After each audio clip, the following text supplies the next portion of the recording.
नमस्कार, वक्त हुआ है मसला का और मैं हूं आपके साथ गौरव राजेंद्र। मसला में आज हम बात करेंगे हरियाणा में कांग्रेस के संगठन सृजन कार्यक्रम को लेकर।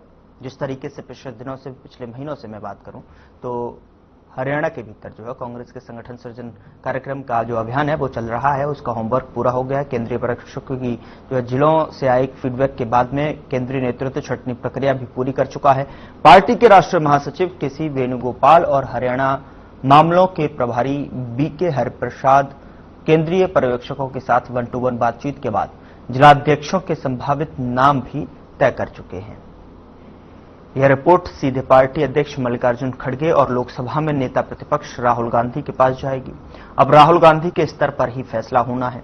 अगर राहुल गांधी ने केंद्रीय पर्यवेक्षकों की रिपोर्ट पर मोहर ही लगा दी तो फिर सीधे ही जिला अध्यक्षों के नाम की लिस्ट जारी होगी। इस बात की भी जो है संभावना है कि राहुल गांधी इस लिस्ट पर हरियाणा कांग्रेस के वरिष्ठ नेताओं से विचार विमर्श करने की बात कह सकते हैं।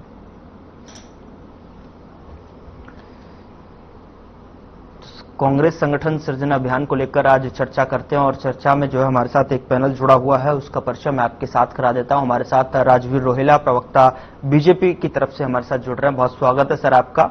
और राकेश सौदा, प्रवक्ता कांग्रेस पार्टी की तरफ से अपना पक्ष रखने के लिए हमारे साथ जुड़े हुए हैं। बहुत स्वागत है सर आपका भी। नरेश शर्मा जी हैं, प्रवक्ता आम आदमी पार्टी की तरफ से हमारे साथ जुड़ रहे हैं। बहुत स्वागत है सर आपका भी। सबसे पहले राकेश जी, मैं आपके साथ जो है चर्चा की शुरुआत करता हूं और प्रतिक्रिया मैं आपसे लेना चाहूंगा कि जिस तरीके से पर्यवेक्षक लगाए गए थे और लगातार जो है बैठकें हुई, कार्यक्रम हुए अभियान के तहत, कांग्रेस संगठन सृजन अभियान के तहत जो है कितनी जो है आपको इसमें ताकत दिखाई दे रही है? क्या बुनियादी तौर पर अपने ढांचे को मजबूत करने में जो जुटी हुई कांग्रेस है वो क्या जो है कितने हद तक हरियाणा की राजनीति में परिवर्तन ला सकती है संगठन के माध्यम से? क्योंकि अब ये कह सकते हैं कि होमवर्क पूरा हो गया है और ऐसे में जो है फाइनल मोहर का इंतजार है। राकेश आपके ज्ञान के माध्यम से आपके सभी दर्शकों और मेरे जो प्रवक्ता साथी हैं दूसरी पार्टियों से सभी को नमस्कार। आज जिस मुद्दे पर हम बात करने जा रहे हैं, हरियाणा में कांग्रेस का संगठन।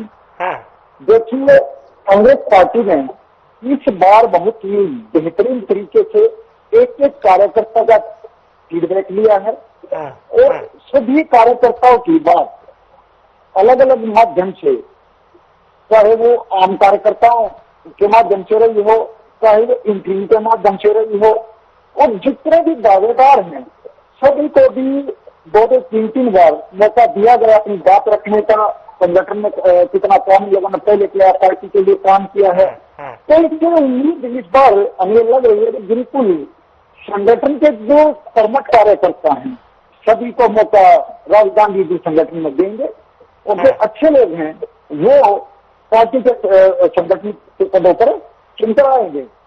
और उम्मीद करते हैं कि बाकी जो कार्यकर्ता हमारे जो बच जाएंगे उनको भी पार्टी के जो अन्य पद हैं, संगठन के अन्य पद हैं, उन पर पार्टी एडजस्ट करने का काम करेगी।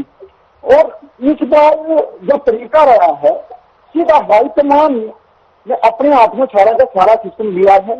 हाईकमान ने बिल्कुल एक एक पॉइंट पर अपने जो पॉइंट दिए थे कि भाई हमें किस किस बात का ध्यान रखना है, हमें सामाजिक न्याय की भागीदारी, सामाजिक भागीदारी पर भी ध्यान देना है, सभी वर्गों को साथ लेकर चलना है और इस बात पर भी ध्यान देना है कि कौन सा हमारा मजबूत कार्यकर्ता जो पार्टी की मुख्य धारा से थोड़ा दूर हो गया था लेकिन पार्टी के लिए बहुत ही बेहतरीन काम कर रहे थे, तो उन लोगों को अब लगता है कि पार्टी में मौका मिलेगा। क्योंकि राहुल गांधी जी की जो सोच है वो स्पष्ट है, वो हर उस कार्यकर्ता को, हर समाज को और हर सोसाइटी को एक जो प्रतिनिधित्व हो, जिनके जनसंख्या के अनुपात में आते हैं वो भी देना चाहते हैं। उनके साथ साथ वो चाहते हैं कि पार्टी को एक अच्छे कार्यकर्ता मिले जो पार्टी को और मजबूत करने का काम करे। ठीक है, मजबूत काम करने के लिए जो है लगातार पार्टी को मजबूती प्रदान करने के लिए आप कर रहे हैं, लेकिन एक छोटा सा और जो सवाल ये है कि जो जिस तरीके से तस्वीरें निकल कर आई कार्यकर्ताओं ने जो है मुर्दाबाद के नारे भी लगाए और नाखुश भी होते हुए नजर आए पर्यवेक्षकों से या फिर इस बैठक से कि किस तरीके से देखिए ये। लेकिन दूसरी तरफ जो है ये भी कहा जाता है कि हरियाणा के भीतर राजनीति में कहीं ना कहीं एक कांग्रेस नहीं है, कई कांग्रेस हैं, कई कांग्रेस जो है अपने अपने गुटों में बटी हुई है। तो उसको किस तरीके से साधने की कोशिश की जाएगी, उसको किस तरीके से जो है मजबूती दे पाएंगे, क्योंकि फिर जो है अगर कोई फाइनल मोहर अगर लगती है, अगर संगठन के नामों पर जो है जो विचार विमर्श किया गया है, अगर कोई नाम पर मोहर लगती है तो दूसरे कार्यकर्ता कहीं ना कहीं उसमें रूठते नजर आएंगे। जिस दिक्कत की बात आप गौरव जी कर रहे हैं, देखो कांग्रेस बड़ा परिवार है, पुरानी पार्टी है, और बड़े परिवार के अंदर छोटी मोटी बातें होना कोई बड़ी बात नहीं है। और कांग्रेस में जो है बात गुटबाजी की, ऐसा कुछ नहीं है। एक सदस्य राजनीतिक पार्टी के अंदर सीधी बात है, जब तक कॉम्पिटिशन नहीं होगा इसको आप गुटबाजी नहीं कह सकते। ये हमारे नेताओं में कार्यकर्ताओं में कॉम्पिटिशन है, उनके अंदर एक सदस्य प्रतियोगिता है। क्योंकि देखो जो राजनीति में आया है उसका पहला कार्य तो राजनीति ही है, और राजनीति तो ये कहते हैं कि उसको आगे बढ़ना है। तो आगे बढ़ने के लिए हर कार्यकर्ता अपने अपने तरीके से पार्टी के लिए काम करता है। लेकिन ये तो देखो मीडिया हो चाहे आम आदमी हो, वो उनके माइंड में सिर्फ एक ही चीज आती है गुटबाजी, लेकिन गुटबाजी नहीं होती। राजनीतिक पार्टी चाहे भाजपा हो चाहे आम आदमी पार्टी, सभी पार्टियों को ले लीजिए, चाहे इनेलो हो, सभी का यही हाल है कि जो हमारे अलग अलग एक ही विधानसभा है चाहे एक लोकसभा है, उसमें एक ही टिकट मिलना होता है, लेकिन दावेदार बहुत सारे होते हैं। तो वो दावेदार अपने को एक दूसरे दावेदार से मजबूत दिखाने के लिए काम करेंगे, तो हम इसको गुटबाजी नहीं कह सकते। यही बात हमारे हरियाणा के जो संगठन है या हरियाणा के जो हमारे बड़े नेता हैं प्रदेश स्तर के, वो अपने तरीके से अपनी दावेदारी मजबूत करते हैं। इसको मीडिया किस तरीके से दिखाता है वो अलग बात है, और ये एक समस्त राजनीति है, ऐसा कुछ नहीं है कि गुटबाजी है। और हमारी पार्टी के अंदर हाईकमान का फैसला सर्वमान्य होता है, और हाईकमान के फैसले के खिलाफ नहीं जाते। अब आपने कहा कि जो नारेबाजी, ये चीजें देखिए, कांग्रेस पार्टी एक लोकतांत्रिक पार्टी है। एक एक कार्यकर्ता को, एक एक वर्कर को, हमारे देश के नेता को अपनी बात रखने की और अपनी अभिव्यक्ति को व्यक्त करने की बिल्कुल पूरी आजादी है। जो जिस तरीके से अपनी बात रखना का कर रख सकता है। कभी भी हमारी पार्टी में किसी को रोका टोका नहीं जाता, किसी को इस तरह से हमने ब्लेम नहीं करते कि आप गलत कर रहे हैं। जब उनकी बात उन्होंने अपनी बात रखनी है तो वो रख देते हैं। और ये रही बात पार्टी हाई कमान को देखना कि पार्टी को मजबूती से कैसे चलाना है, किस क्राइटेरिया पर चलाना है, और क्या क्या उन्होंने जो क्राइटेरिया हमारा फिक्स किया है कि भाई इस तरह ये क्वालिटी या ये खूबियां हमारे जिला अध्यक्ष के अंदर होनी चाहिए, वो कांग्रेस हाईकमान का फैसला है। और कांग्रेस हाईकमान के फैसले के साथ पूरी कांग्रेस पार्टी खड़ी है।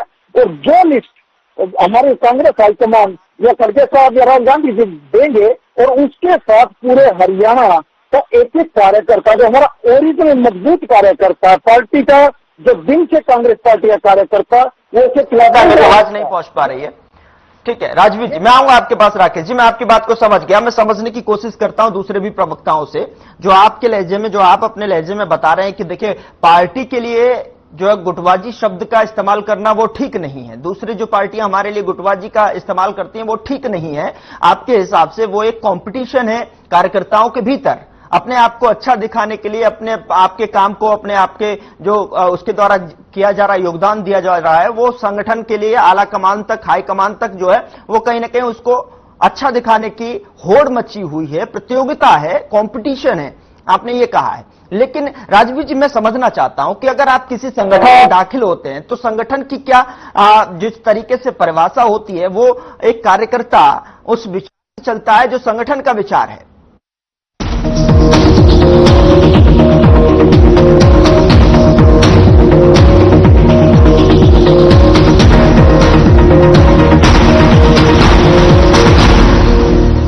कुछ लोग खाते पीते तो बहुत बढ़िया हैं, पर फिर भी उनकी सेहत नहीं बनती। पिचके हुए गाल हैं, हड्डियां निकली हुई हैं, पैंटें ढीली हैं, कपड़े जचते नहीं, कोई पर्सनैलिटी नहीं। ऐसे लगता है इधर से खाए जा रहे हैं, उधर से निकले जा रहा है, क्योंकि उनका पाचन तंत्र खराब है। और जब तक के पाचन तंत्र दुरुस्त नहीं होगा, वो जितना मर्जी अच्छे से अच्छा खा ले, उनकी सेहत नहीं बन सकती। इसलिए हमारी संस्था सन्यासी आयुर्वेदा ने एक ऐसी दवा का निर्माण किया है जो कि आपके लिवर को, आपके पाचन तंत्र को दुरुस्त करने का काम करती है, ताकि आप जो भी खाएं उसका पूरे का पूरा निचोड़ आपके शरीर को लगे, आपकी भूख बढ़े, खाया पिया सही से लगे, नया खून बने, हड्डियों में जान आए, वजन बढ़े और आप मोटे तगड़े खूबसूरत पर्सनैलिटी के मालिक बन जाएं। सिर्फ 699 रुपए की पूरे 1 महीने की दवा होती है और आप इसे घर बैठे 01145454545 पर फोन करके दवा मंगवा सकते हैं।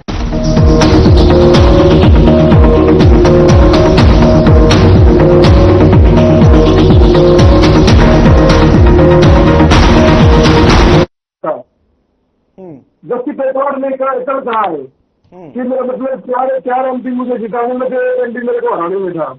इंदिरा बालू ने कहा कि भाई रोहतक और सोनीपत में भूपेंद्र सिंह हुड्डा की अध्यक्ष बनाएंगे, तो क्या ये हाईकमान का मतलब आदेश है? पहले तो राकेश जी ये क्लियर करना चाहिए कि आपके नेता ये जो बयानबाजी कर रहे हैं तो उसको कौन कह देगा इसको?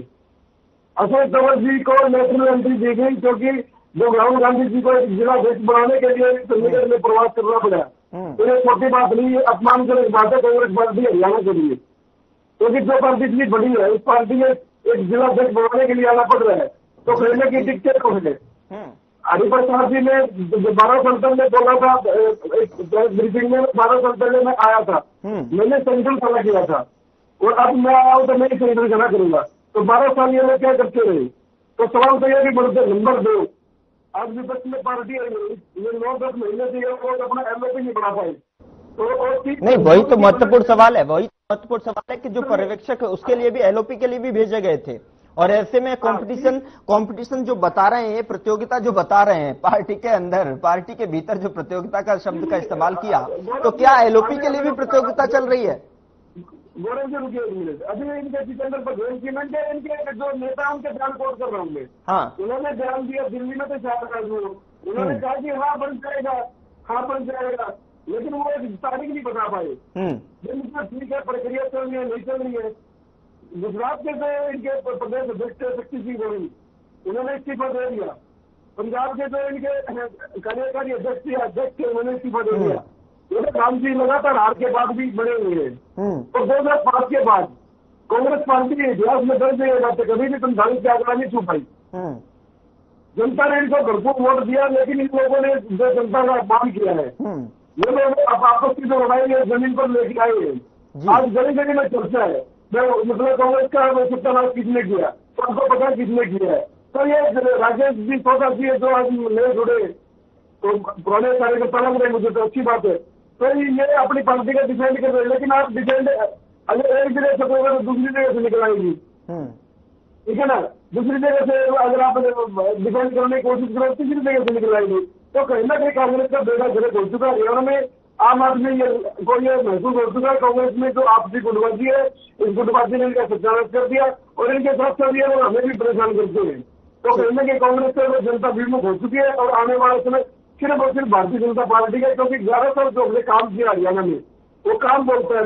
जो नायब मनोहर जी के नेतृत्व में, नायब सैनी जी के नेतृत्व में जो पारदर्शिता से हमने 2 लाख के करीब नौकरियां दी है, वो नौकरियों में आज युवाओं को एक अकेडमी में जाने का रास्ता दे दिया। पढ़ोगे, मेरिट में आओगे तो नौकरी भी मिलेगी आपको। ठीक है नरेश जी, आपकी क्या प्रतिक्रिया है इस विषय पर? और राकेश जी ने जो बात बोली कि देखिए गुटबाजी तो है नहीं साहब, होमवर्क पूरा हो चुका है, पर्यवेक्षक पूरी तरीके से तैयारी के साथ में वहां बात रख चुके हैं, लेकिन मोहर का इंतजार है, फाइनल अनाउंसमेंट, ऑफिशियल अनाउंसमेंट का इंतजार है कि किस तरीके से संगठन का विस्तार यहां पर देखने को मिलेगा। लेकिन संगठन के साथ साथ अब जिम्मेदारी जो हरियाणा की जनता ने सौंपी है कांग्रेस को मुख्य विपक्षी पार्टी के तौर पर, तो वहां पर अभी तक एलओपी पर भी कोई डिसीजन नहीं हो पाया है। दूसरी तरफ ये संगठन को मजबूती का बात बोलते हैं, और उसमें ये भी बता रहे हैं कि देखिए प्रतियोगिता है साहब, इसमें जो है कार्यकर्ताओं के बीच में अपने आप अंदरूनी जो प्रतियोगिता है वो है, गुटबाजी नहीं है, कंपटीशन है अपने आप को अच्छा बेहतर और अपने काम को अच्छा बेहतर काम जो है संगठन तक दिखाने की। नरेश जी नमस्कार, आपके दर्शकों को भी और काफी पैनलिस्ट को भी। आपने कहा कि ये देखिए मुद्दा हमने कई सालों से सिर्फ डिबेट करते आ रहे हैं कि कांग्रेस का संगठन बनेगा, लेकिन कहीं ना कहीं ये फेल होते हैं हर बार, क्योंकि प्रभारियों की आपने देखी हर साल इनके प्रभारी होते हैं और जो भूपेंद्र सिंह हुड्डा चाहते हैं उसके अलावा कुछ नहीं होता। आप ये देखिए कि हरियाणा के अंदर अभी जो गुटबाजी की बात हो रही थी कि कार्यकर्ता जो है गुटबाजी के अंदर काम नहीं करते हो, तो अपनी तरफ उनका दिखाते हैं कि कौन कितना ज्यादा मतलब संघर्ष हो सकता है अपनी जो है कैपेबिलिटी दिखाने के लिए। लेकिन आप ये खुद देखिए कि जब पहली बार सरकार बनी थी तो भूपेंद्र सिंह हुड्डा जी को कमान सौंपी गई और वो भूपेंद्र सिंह हुड्डा जी खुद ही उसके बाद में संगठन को नहीं बना पाए और उसके संगठन नहीं बनाने पाने के बाद में आपने देखा कि सचिन जब चुनाव उनके पूर्ण नेतृत्व में लड़ा गया, क्योंकि कांग्रेस अपने नेतृत्व के ऊपर आई थी और भूपेंद्र सिंह हुड्डा को कमान दी गई। लेकिन भूपेंद्र सिंह हुड्डा उसके बाद में देखिए कि बड़ी मुश्किल से सरकार बना पाए क्योंकि निर्दलीय के सहारे। फिर आप सेकंड टर्म के बाद में थार्ड टर्म आ जाइए, थार्ड टर्म में भी वो 17-16 विधायक रहे, फिर फोर्थ टर्म आ जाइए, सेकंड हो जाएगा, फिर कौन सी किसको कमान दी गई। ये कांग्रेस के अंदर सिर्फ हुड्डा एंड कंपनी के अलावा कोई और ब्रांड को चाहते ही नहीं, जबकि जब आप किसी पार्टी के कार्यकर्ता हैं तो जो पार्टी के कार्यकर्ता कहलाता है, उसके अलावा वो चाहे पार्टी किसको भी घोषित करे, जो आपका जिलाध्यक्ष प्रदेश अध्यक्ष उसको मानना पड़ेगा। लेकिन यहाँ पे लड़ाई झगड़ा पहले स्टार्ट हो जाएगा, किसी को भी अध्यक्ष बना दीजिए, जैसे हुड्डा जी के बिहार में रहेगा, ठीक है, नहीं है तो फिर उसके बैठ बजेंगे। जैसे आपने देखा कि अशोक तंवर जी के उन्होंने कैसे किया था कि उनके ऊपर ही हमले, मतलब कांग्रेस के लोगों के ऊपर हमले करवाई जाती है। ऐसा पहली बार देखा कि कोई पार्टी किसी के ऊपर हमले करवाई है और वो भी प्रदेश अध्यक्ष होते हुए। तो इस तरह की गुटबाजी अभी शैलजा जी के साथ भी देखी थी, वो अभी शैलजा जी को भी उन्होंने दरकिनार किया। चलो अच्छा हुआ कि वो एक लोकसभा चुनाव जीत गई। अगर इसी तरह कांग्रेस के अंदर इनको मैं चाहता हूँ कि राहुल गांधी ने एक अच्छा कदम इनके लिए इनिशिएटिव किया, लेकिन राहुल गांधी की बात मानते कर जा रहे हैं।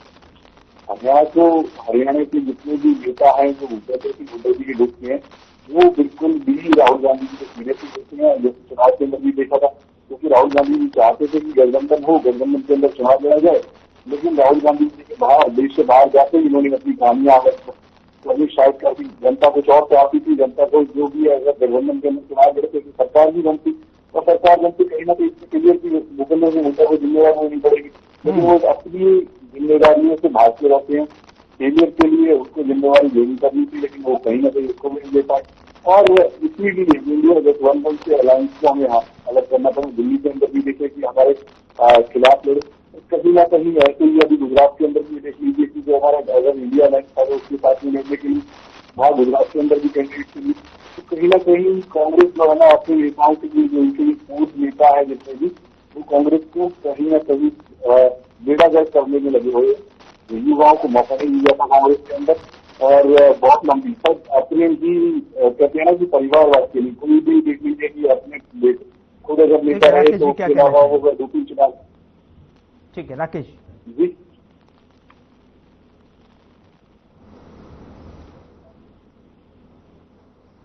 आरोप लगाए, कांग्रेस पार्टी के संगठन के सिस्टम पर आरोप लगाए और इसी तरह से नरेश शर्मा जी ने भी आरोप लगाए। लेकिन आप ये देखिए हरियाणा कांग्रेस के लिए जब संगठन की बात हो रही है तो सारी पार्टियां हो हल्ला कर रही हैं। एक पार्टियों का संगठन बनता, कांग्रेस पार्टी को कोई लेना देना नहीं, वो अपना संगठन किस तरह बनाते हैं, कैसे बनाते हैं, हमें कोई मतलब नहीं होता।